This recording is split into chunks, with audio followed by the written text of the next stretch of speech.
Welcome to the National Pulse. I'm Raheem Kassam, editor-in-chief of thenationalpulse.com. Breaking news in this hour.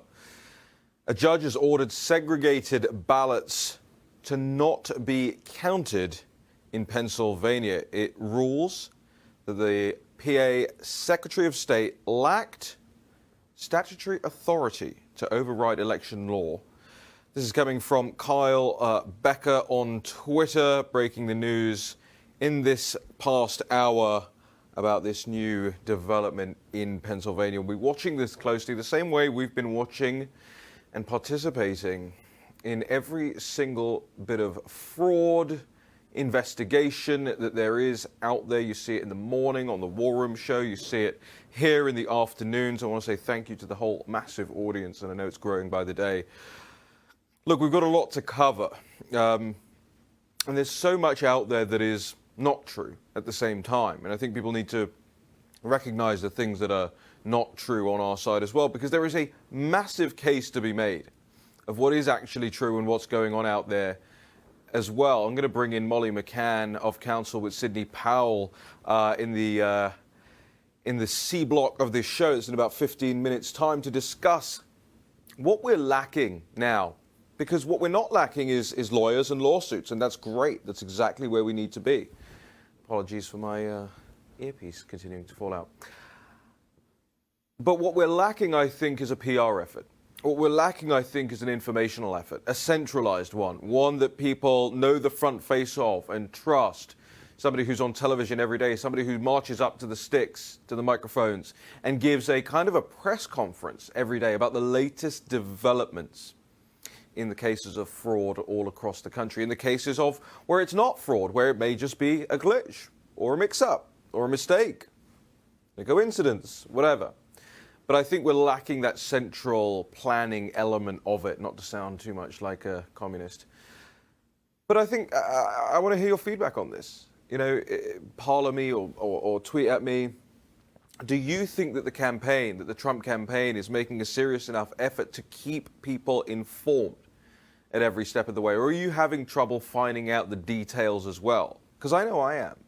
And I'm somebody who's in the thick of it. You know, on my device here in front of me, I have 10, very, very detailed statistical analyses that people are doing about the vote, the way it came in, the time, Benford's Law, all of this stuff. But I'm yet to see one centralized person who goes out there every day and says, hey, here's the latest developments, here's what we're going to do, here's what we're doing next, here's what happened to the cases that we filed yesterday, et cetera, et cetera.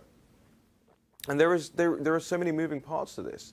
And I don't want people at home to just sort of put their feet up and think, oh, somebody else is going to take care of this. Somebody must be taking care of it. I'll let you in on a little secret, just me and you.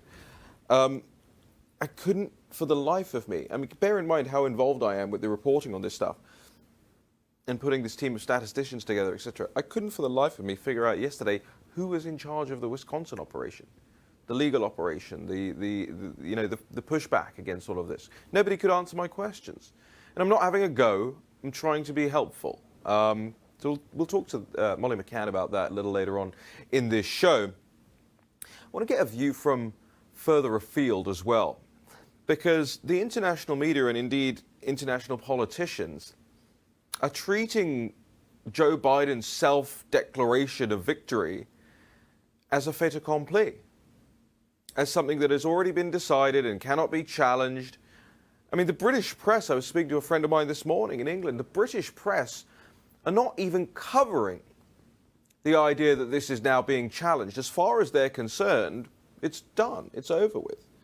And you might think, oh, well, what does it matter? Well, actually, it does matter when this current president, President Trump, who is also the next president, as far as I'm concerned, when he's going abroad and representing the nation abroad, or the State Department's doing things further afield, the publics in those countries are being led to believe that it may all change in just a month or so. And that's just not right. I want to bring in Jerome Riviere. He's a member of the European Parliament, good friend of this show. If you're a long-standing viewer of this show, you'll have seen Jerome here in studio with us. Jerome, welcome back to the National Pulse. Hi, Raheem. Thank you for having me back. It's always a pleasure. Jerome, we've got about 2 minutes left in this segment, so let's just tee it up for the audience here. You're following, obviously, from the French news perspective, what's taking place here in the United States. As far as the French media is concerned, are there any legal cases? Is there any contest going on in the US right now? No, there is a complete cover-up, and the media have decided that Joe Biden has been elected and that there is nothing more to say. But more than the French perspective, as you mentioned, I'm the head of a group at the European Parliament, and we have been in session for the past 2 days. And there were even talks at the highest level. You have the head of the Security and Defense Committee at the European Parliament was expressing this morning the idea that talking about massive fraud was not legal, and that it should be prevented legally in Europe to talk about the frauds that have been committed and that are investigated in the US. So it is quite worrisome. Jerome, hit me with that again. They want to ban you talking about the fraud in the US election? Yes, they believe that talking about the fraud in the US election is fake news. And as they fight against fake news, they think we should not be allowed to talk about the fraud that are being investigated. There is nothing to say. Please go away. That's their viewpoint now. And the French public hardly believes that there is a case to be done for the presidency still to be won by President Donald Trump. And only Marine Le Pen in France, she's the only major political leader. She was the runner-up in the presidential election. Yeah. She's the only one who said to the French media, I do not recognize any winner at that stage. Jerome, hang on. We'll come back after this break. I want to ask you more about that, more about what prompted Marine Le Pen to take that route. It's not a popular one as far as the media is concerned. Jerome Riviere, Raheem Kassam, Natalie Winters return in just a moment.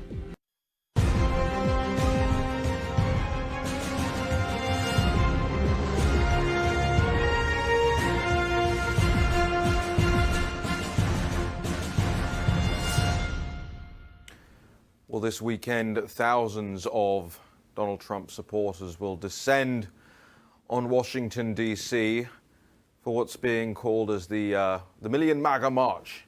I don't know if they'll get 1 million people, but we'll sure be there to cover it here on Real America's Voice.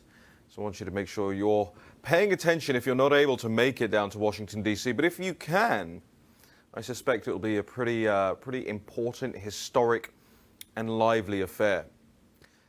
Back to Jerome Riviere now, member of the European Parliament. He's the head of the delegation for the ID group and a good friend of Marine Le Pen, the only major Western politician, I believe, who's come out and said, no, I am not accepting Joe Biden and welcoming Joe Biden as president-elect because we're not at the end of the game here. You know, in English football, something that the French don't know all that much about. You know, we have a phrase, you play to the whistle, and the whistle hasn't been blown yet, Jerome, has it?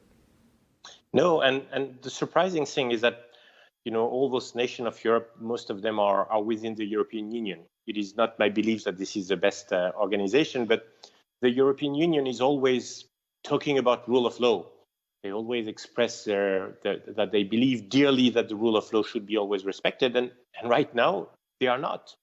And the weird thing is that they know, you know, the media and most of the politicians understand that there is an electoral college and that this is the electoral college that will decide who the president-elect is, if they can.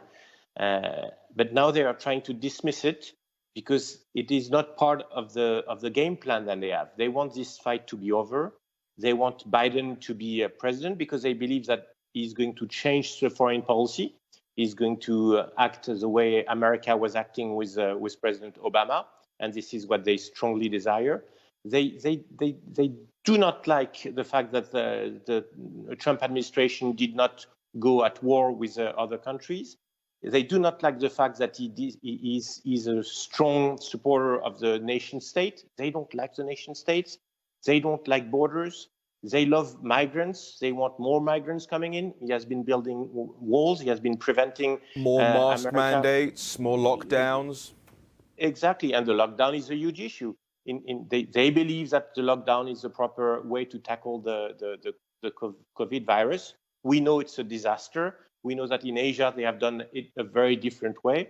But Joe Biden was saying the other day that he wants to have a lockdown in the United States. So I believe it would be a tremendous failure for the US economy, and the European economy wants the US economy to fail as much as they have failed themselves. Yeah, I think that's right. Okay, so Jerome, I want to understand. Look, if Joe Biden, and I think it still is a big if, but if Joe Biden is the next president of the United States, what does it portend for you guys? What does it portend for the nationalist, populist movement in Europe, and especially in your country where you have elections on the horizon, presidential elections on the horizon? Will it serve as a boon to Emmanuel Macron to have a President Biden in the Oval Office? Of course, it would be. That's why I'm on top of the rule of law, on top of the fact that I want the American people to decide for the president fairly and democratically. We have our own interest. Indeed, I believe that a Trump presidency is good for the patriot populists that we are. We believe in the nation states, and I think is leading by example. The 4 years that the Americans have been living under Trump's presidency have been very efficient in displaying by example that we can relocate jobs inside France the way he did relocate jobs in the United States. He has shown how efficient borders can be, especially when he stopped the Chinese from coming in at the beginning of the COVID pandemic. So it would be a burden, but no matter what we witnessed a couple of days ago on election day is that he rallied way more American than during his first election. I think it's 73 million Americans that voted for President Trump. Correct. It's a huge boost. And it has shown the world that the way we see the world in France, which is divided between the globalist on one side, Joe Biden in the United States, Macron in France, and on the other side, the patriots, populist, Trump, Marine Le Pen, is a real new divide. And in this divide, the momentum is with us, no matter what happens. I think that's right. Jerome, is there any doubt in your mind that with a mass mail-in ballot system, I mean, you were here, you saw polling stations. I remember you saying that you couldn't believe people didn't have to show their identification. But now we're learning of people who were casting ballots without filling the paperwork incorrectly, without signing it, without putting it in the right envelopes. Some arrived late, some magically appeared in the middle of the night. Is there any doubt in your mind that a system like this was, I know you don't have the forensics on the fraud itself, but at least open to a massive amount of fraud? Look, we have the experience in France for many years. Mail-in voting was allowed, and it became illegal in 1975 due to massive fraud in France. And the government at the time decided that it wanted fair election, and it was forbidden. So it is not allowed in France for political election to have mail-in voting. The weird thing is to notice that as we see this crisis in the United States, a French senator very close to Emmanuel Macron stated a couple of days ago that he wanted to reopen mail-in voting. So we see that there is a deep distrust in the democratic process from the people that are in favor of globalization. They don't trust the people. They want to open a system in which many things can be mingled around, many shenanigans can be done. So definitely, mail-in voting is not the proper way to act in a democracy. Plus, I do not understand how you can vote without showing your ID. I'm sorry, for anything you do in life, you go, you're under 21, you go, we want to have a drink in the United States, one asks you for your identification. And here, to vote, to cast a vote, to decide about the president of the United States, you just don't even need a piece of identification. It is absolutely crazy. No, Jerome, it's people, even over 21, people who look young like me get ID'd all the time. You, of course, don't have that problem. Jerome, tell us where people They still do. Tell us where people can follow you on social media. You can follow me on Twitter, on Jérôme_Rivière, and I also have a Facebook account. And you will have me again. So that's the best place to follow me in the United States, on American Voice News.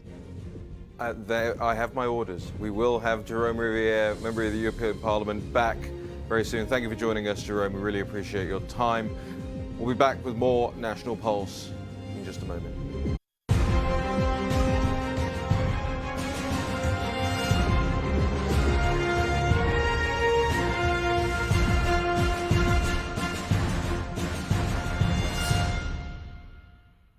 Welcome back to the National Pulse. You just caught me eating a cookie in the break. In a moment, we'll have Molly McCann of Counsel with Sidney Powell joining us on the show to walk us through. Molly's been on a lot of the email chains and been going through a lot of the documents and organizing a lot of the teams, keeping the public informed as to what's going on with a lot of these legal cases across the country. So we're very excited to be able to talk to Molly today. In the meantime, I want to cover something that Natalie Winters discovered this morning. It's just really a lot of information out there at the moment, right? I mean, an awful lot. It's very hard to tell what's real, what's fake, what's exaggerated, you know. And there's so much about Dominion out there. Mm-hmm. Dominion voting systems. A lot of information about Dominion voting systems. And some at Twitter taking umbrage to the fact that the president wants to shine a light on Dominion voting systems. But we think it's worth shining a light on Dominion voting systems, and you're going to tell us why. What have you discovered this morning? Yeah, well, President Trump is definitely correct to be shining a light on Dominion voting systems. This firm, which we've covered the past few days, really is a gift that keeps on giving for the Democrats and a gift that keeps on taking votes from President Trump. We saw a county in Michigan flip to go Biden instead of Trump because of a glitch in the software, a host of other, quote, technical glitches that this company happened to have in crucial swing states for the president. So we also reported yesterday that their lobbying team is staffed extensively with former high-level Democrats, not only former Chief of Staff for Nancy Pelosi, but an individual who worked on the Obama campaign, helping select poll watchers and protecting the integrity of the vote, probably a euphemism for what he was really doing. But now I dug into the Federal Election Commission record, so that tracks how much money any individual donates to a candidate running for a national political office. And interestingly enough, of the 96 donations which can be traced back to people who work for Dominion voting systems, 96% went to Democrats. And wait, what? 96% of the 96. That's almost the percentage of votes that they flipped to Biden. Yes. And interestingly enough, when you go through and you see the individuals who were donating, you have it covered all the way from managers to setup implementation managers to programmers to network specialists. So basically every stage of this voting system, from the installation to the count, which, as you remember, the Texas Secretary of State flagged for failing to accurately count votes, let alone tell voters that they had voted. Now it turns out that, 96% of all their donations have gone to Democrats. Extraordinary. And for the audience at home who thinks I'm not listening and I'm just playing on my computer, it's a really great game of solitaire. No, we're actually just hitting publish on this story right now so that you guys can read it and share it out there. 96% of Dominion voting systems political donations went to Democrats. Natalie, we'll come back to you in just a moment. We have Molly McCann of Counsel with Sidney Powell on the line, joining us now. Molly, thank you for joining us here today. Thank you for having me, Raheem. So, Molly, you've been on a lot of these email chains. You've looked at a lot of the same reports, statistical analyses that I have. You probably have a lot more of a keen eye on the legal side of things. Also, my mother always wanted me to be a lawyer. I didn't have the patience for it. So, kudos to you for sticking through law school. I want to ask you, what's at this point in time, because you're very good at keeping the public up to date. You're very good on social media. You have your own mailing list as well, which I want people to join up to. But for you right now, what is the biggest standout? Whether it's a state, whether it's a particular case, whether it's Dominion voting systems, what is actually screaming fraud to you right now of all of this?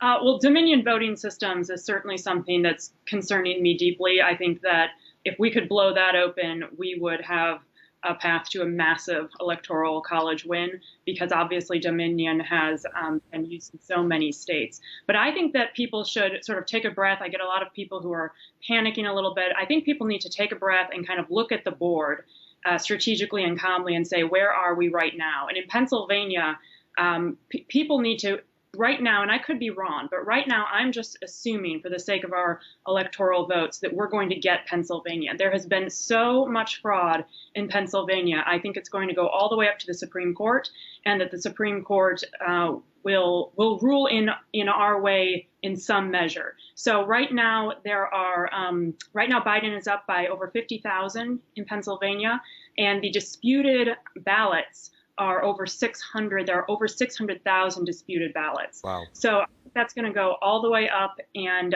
one of the problems we have in Pennsylvania, and I want to alert especially grassroots organizers to this, one of the problems we have in Pennsylvania is I don't know what the remedy will be from the Supreme Court, because ballots that came in after 8 p.m., it seems pretty clear from Justice Alito's order that the Supreme Court will likely rule that those are unconstitutional. And if he does, it's not clear to me what the remedy is. Perhaps they'll be clean about it and say, let's throw it out, but they might send it back to Pennsylvania, and it will be up to the Pennsylvania legislature to send their electoral to pick a slate of electors to send to the Electoral College, in which case suddenly the entire nation is going to be focused on the Pennsylvania legislature. So if you're in Pennsylvania, you really should begin to organize and talk with your legislators, because the race could be coming straight toward you very soon. Molly, there's a lot of talk about the president doing rallies. You know, frankly, I thought he should have been out the next day after the election doing a rally. I appreciate that he was probably quite tired. It takes time to throw these things together. And we've got a break coming up. But when we come back from the break, I want to ask you about what the campaign is doing and what you think the campaign needs to be doing in order to push this message home more. Because whether we like it or not, and it's not to the extent that CNN or Twitter are claiming it is, but there is disinformation out there. There is misinformation out there. The left is as guilty of it as some on the right are as well. A lot of it's coming from the state of confusion.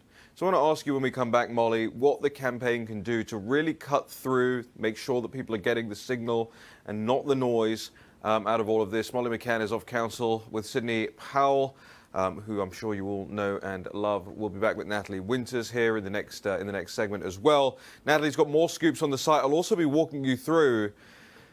I told Fox News, I told them, I've got 20 sources inside the company. I got more Fox numbers this morning. They ain't good. And rival networks are doing a lot better than Fox, I think, ever suspected was going to happen. So we'll be back. We'll bring you some more of the breaking news. This is all from the National Pulse. Make sure you're going to thenationalpulse.com/support. You can support our work there. We're really appreciative of all of you who take part in that. We'll be right back after this break.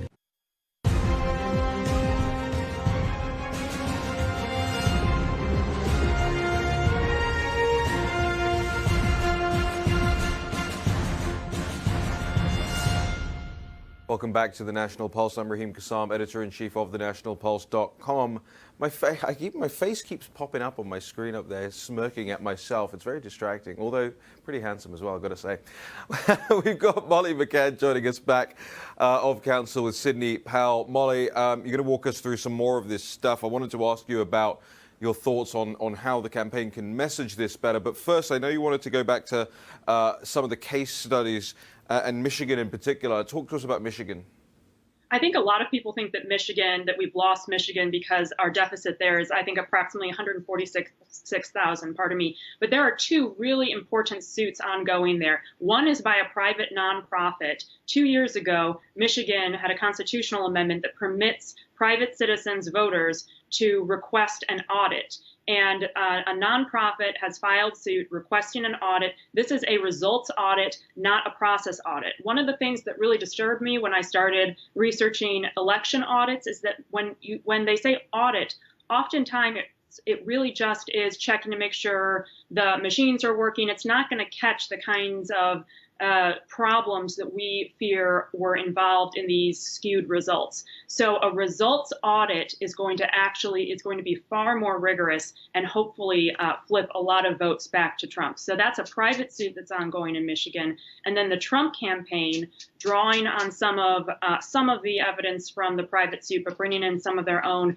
The Trump campaign has also filed in Michigan, alleging or requesting an injunction to block certification. That's the real key. We have to block certification of the votes in these key states, whilst we look for fraud and while we litigate the illegal activity that took place. So Michigan, keep your eye on Michigan. I think we can flip Michigan. Wow, that's a very big call, because I'm not sure Michigan is one of the first places people are thinking of right now when they think of all that's going on here.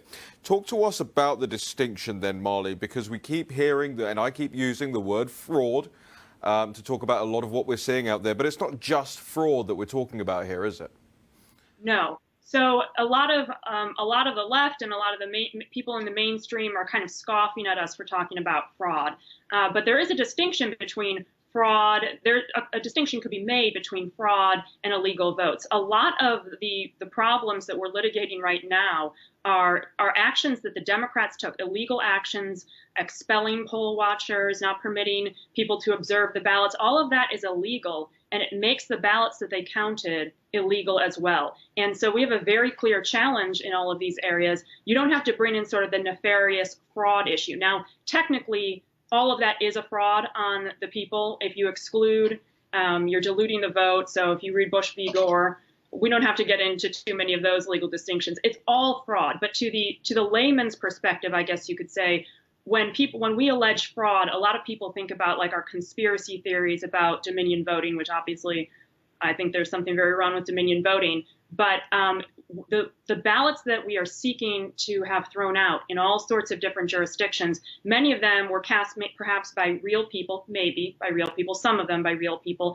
But if they're not cast in a legal manner, if they're not cast according to the laws of the state, then they are then an illegal ballot and they may not be counted. And that's what a lot of this litigation is centering on. I don't know if that was really that clear, but. No, I think it's very clear. I think it's very clear that effectively what you're saying is it's not just the fraud cases, and in fact it may not be any fraud cases that lead to the ostensible election result, at least the result that we're being told is the result, I'm not going to use the word overturned because it hasn't been turned, but there's going to have to be a serious rowing back if some of these things take place. Look, I want to make sure that we mention something that you mentioned to me earlier, and it was incredibly smart. And history always teaches us how to deal with situations, especially what I would regard as crisis situations, which I think we're in right now. And you said during 2000, who was it that was giving a press conference every single day to update the world about what was going on, and why don't we have that right now, Molly? That is an excellent question. Ted Olson was in front of the camera every single day in 2000 during the whole battle for the White House. And I really would love to see the Trump campaign put out a central place where every single day we get an update on the state of play, because it really, really is critical. The PR game here is critical. The nation, the reason the media called this early was to shift the mood of the nation. All liberals, Democrats, they think this is over. The world is congratulating President-elect Biden. And we need to shift the narrative, both so that the courts feel more comfortable ruling the way they ought to rule, but also in case some of these issues are ultimately put to the state legislatures. I think people underestimate how powerful the mood of the nation is. So the Trump campaign really needs to be more active in having a central place where we all can come and hear an update on where we are on the cases and hear positive fighting words, letting everyone know we're not giving up. Now, I know Kayleigh's out there and Don Jr., I hear from him sometimes, and Boris and in Arizona. So there are some wonderful Trump surrogates and Trump and Trump family members. But that's people on TV and that's people on the radio. This is about going up, and having a press gaggle every day.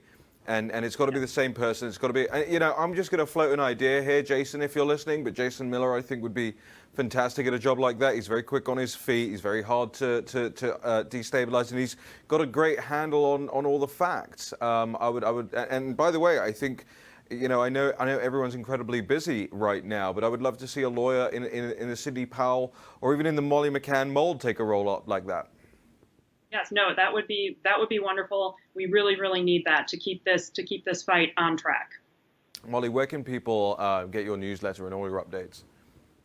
I'm writing on my website, www.mollymccann.com, and you can find me on Twitter still at Moll McCann. I'm also on Parler. I'm not that active there, but it's the same handle at Moll McCann, MOLMCCANN. Well, Molly, thank you for taking the time out today. I want to volunteer you to come back every day and give us an update here on the show about what's taking place out there. And I know you're incredibly busy, but if you can find the time, we'll have you anytime. Thank you, Molly. My pleasure. Thank you, Raheem. We'll be back in just a moment with more from Natalie Winters. We're going to get back into some of the Dominion voting system stuff. I want to walk you through some of the latest data surrounding Fox News. It's becoming just incredibly clear how much the audience over there at Fox News were disgusted with the way that Fox News treated them. And I think that has to hold. That feeling has to hold. That the tentative boycott, whatever you want to call it, has to hold in order to, I was going to say bring Fox back, but really just send a message. What they do with that message is up to them.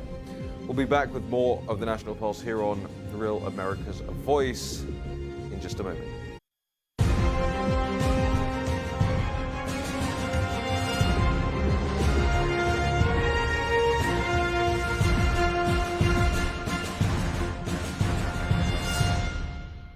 So there are at least 73 million of you out there, and I want to understand how these big corporates who are responsible for so much fake news and who are responsible for shutting us up, how they are going to survive in a marketplace without you. And I think you need to let them feel your anger at this moment. So let me turn to Fox News for a second, right? Because Fox News people inside the company are repeatedly complaining to me about the way the company is leaning, about the way the company is behaving. These are good people who have worked there for a very long time. And they've done their jobs in the belief that Fox was supposed to be a fair and balanced, remember that, conservative-leaning network. And it just isn't anymore. And I'm grateful for the times that I've been invited on to Fox, but I wouldn't go on Fox today. Not the way it currently is. So what did they tell me this morning? I got sent this amazing list of figures here in front of me that are available to you at thenationalpulse.com. We published the whole thing, the whole PDF that goes to Rupert Murdoch and Lachlan Murdoch. In fact, their names are the first two names on the top of this paper. So this is for the big dogs, and we're sharing with you, the National Pulse readers, right now. What does it tell us? It tells us that Fox News' audience, at a time when all of the major networks are growing in scale, in size, in viewership, and eyeballs, and minutes viewed, and we're seeing that here at Real America's Voice as well. But Fox News is not. Now, Fox News is actually, to use the phrase of an insider, stagnating. And other networks, competitor networks of Fox, who they seem worried enough about to add into their Nielsen ratings data sets that they receive, that senior management receives, they're now following their competitors. They never used to do that. Well, they're surging. And Real America's Voice is surging. The viewership, the subscribership, the downloads on the Roku and Apple TV and iPhone and Google phone, Android apps, where you can watch everything natively. You don't have to go through a separate provider. Have a subscription service. You can. We're on Dish. We're on Comcast in Chicago. You can do all of those things. But there's a change going on right now in the media world. And it looks like Fox is just not prepared for it. Now, look, I get it. I like Laura. I like Tucker. I like Hannity. I haven't liked Hannity's show in a while, but I like Sean. But this is bigger than our fealty or fangirling of certain media personalities. This is about the way the media landscape goes forward. If we don't send a message now, if you aren't turning that channel off, if you aren't sending an email, if you aren't writing a tweet or parlaying a parlay,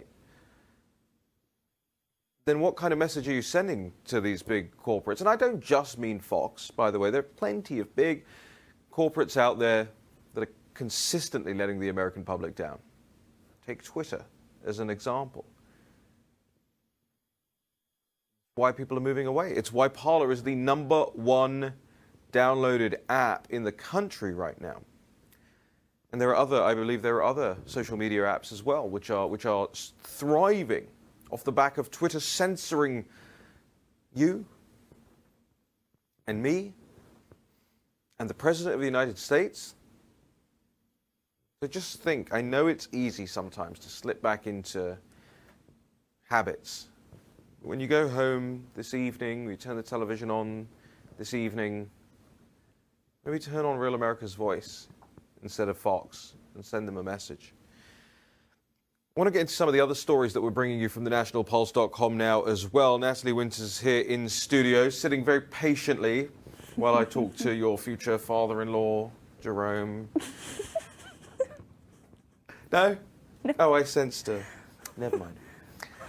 Look, Natalie, Biden chief of staff, right? This is the guy, Ronald Klain. He's been Biden's chief of staff before. He's now going to be Biden's chief of staff pick this time. And we went back through. In fact, it wasn't us that went back through. I think it was Mike Cernovich and some others went back through Ronald Klain's tweets. And Vox, in 2014, Vox, the left-wing media outlet, puts a story up, says 68% of Americans think elections are rigged. What did Ronald Klain respond to that? Well, you kind of summarized most of the story, but as you said, he responded, quote, "That's because they are," effectively conceding that elections in the United States are rigged. Is he conceding or is he admitting? Well, synonymous. Potato. But so Ron Klain is the latest individual to be named as part of Joe Biden's role-playing as the future president of the United States as his chief of staff. Now, this individual served in the Obama White House from 2009 to 2011 as Joe Biden's chief of staff, so not really a surprise. He also helped coordinate the Obama administration's response to Ebola, so really a long-time Biden ally and Biden associate, and that trend appears to be continuing. But nonetheless, he believes that elections, quote, are rigged. Well, there's certainly a lot to investigate now as a result. And by the way, the hard drive from hell hasn't gone away. So Ronald Klain, if you're on the hard drive, we're going to find you. We're going to look for you. We're going to find you. Maybe there'll be some evidence of why Americans think that their elections are rigged, as you say, because they are. Let's keep rolling through some of the stories that we're hitting today, Natalie. There's just so much out there, and the small team that we are, we try and do the best to bring people the signal through the noise, not just covering every news story for the sake of covering it, but really drilling into the detail on this stuff. We've obviously talked a lot about the fraud and the illegal votes and the glitches. Is this what's leading Graham Allison to think that President Trump still has a 20% chance of winning the White House here? Yeah, so Graham Allison... Has anybody told Jake Tapper this? I don't think so, but Graham Allison, who worked in the Clinton administration as an assistant secretary of defense for policy and plans, the establishment loves to quote him on a host of issues, especially China today. He's currently at the Harvard Belfer Center. But as you said, he thinks that President Trump has a 20% chance to secure the presidency. And in this article that he has up, he actually says that Trump is a, quote, viable, stealthy road to victory. Well, somebody better tell CNN, somebody better tell MSNBC, somebody better tell Fox News, because Graham Allison is not my cup of tea foreign policy-wise, but he's no dummy. And he says 20% chance. That means it's more like a 48% chance. Maybe it's a 52% chance. We'll be right back after this break.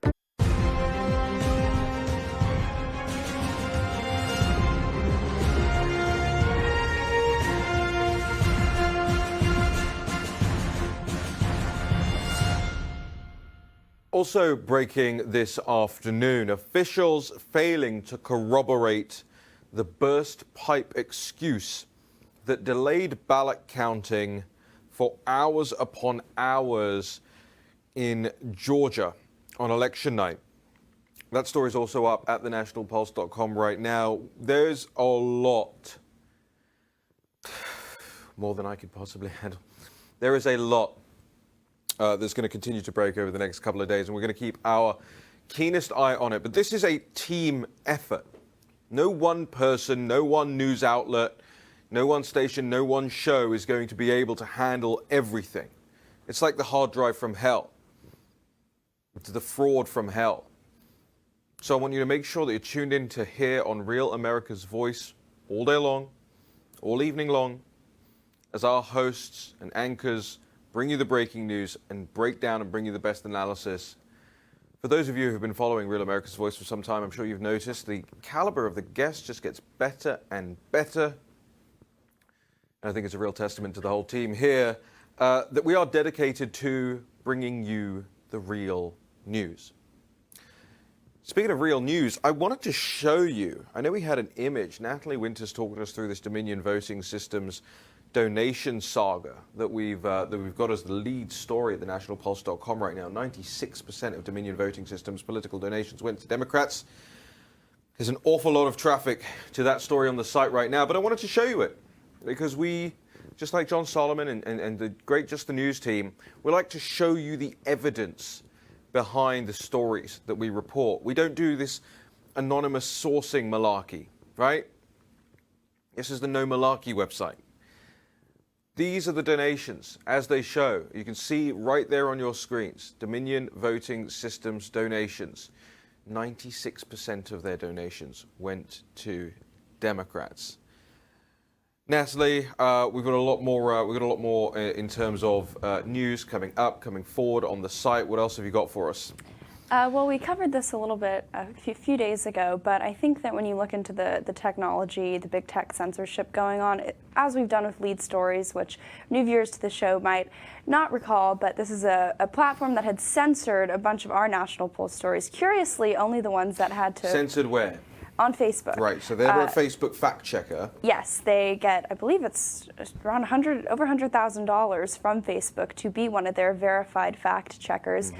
Yet they liked to censor a ton of National Pulse stories, but only the ones that focused on Joe Biden, specifically those that tied him to the far left. But we dug down and saw that, forget the specific number, but it was similar to Dominion, a very, very exorbitantly high number of individuals who not only donated to Democrats and donated to political action committees like Swing Left, which their sole purpose was getting rid of Trump, but also I believe it was over 130 years combined of experience at CNN, obviously a left-wing network that is not too friendly to the president, but so kind of the equivalent for elections, election story censoring at Facebook now, two lead stories is the Bipartisan Policy Center.